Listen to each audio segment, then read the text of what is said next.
For some weeks after the happy event which transformed the popular Mrs. Smithers into the charming Mrs. John Pedagog, all went well at that lady's select home for single gentlemen. It was only proper that during the honeymoon, at least, of the happy couple hostilities between the idiot and his fellow boarders should cease. It was expecting too much of mankind, however, to look for a continued armistice, and the morning arrived when nature once more reasserted herself, and trouble began. Just what it was that prompted the remark no one knows, but it happened that the idiot did say that he thought that, after all, life on a canal boat had its advantages.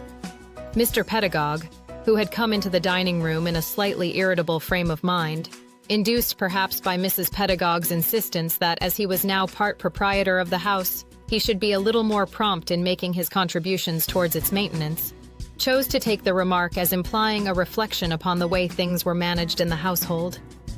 "Humph," he said. "I had hoped that your habit of airing your idiotic views had been put aside for once and for all." "Very absurd hope, my dear sir," observed the idiot. "Views that are not aired become musty. Why shouldn't I give them an atmospheric opportunity once in a while? Because they are the sort of views to which suffocation is the most appropriate end," snapped the schoolmaster. "Any man who asserts, as you have asserted, that life on a canal boat has its advantages, ought to go further and prove his sincerity by living on one." "I can't afford it," said the idiot meekly.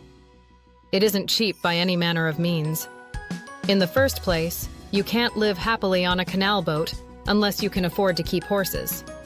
In fact, canal boat life is a combination of the most expensive luxuries, since it combines yachting and driving with domesticity. Nevertheless, if you will put your mind on it, you will find that with a canal boat for your home, you can do a great many things that you can't do with a house." "I decline to put my mind on a canal boat," said Mr. Pedagog sharply, passing his coffee back to Mrs. Pedagog for another lump of sugar, thereby contributing to that good lady's discomfiture, since before their marriage the mere fact that the coffee had been poured by her fair hand had given it all the sweetness it needed. Or at least that was what the schoolmaster had said, and more than once at that.